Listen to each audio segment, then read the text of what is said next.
it's okay. Sorry po. Punta ka din sa kami sa Canada, pag-Inglesan tayo. Bastos ko eh, mayabang. Sir? Hindi ako mayabang na. Gusto niyo po.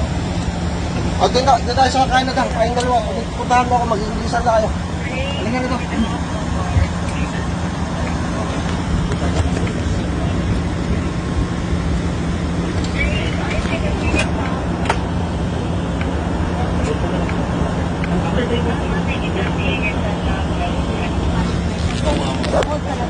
Ay, wag ka, wag. Mas magagalit pa pag kinausap mo yan. Tumigil ka na. Sige ba? English ka ba? Nandito ka sa Pilipinas. Gusto niyo naman dito, I would allow it to be to sit here. Thank you.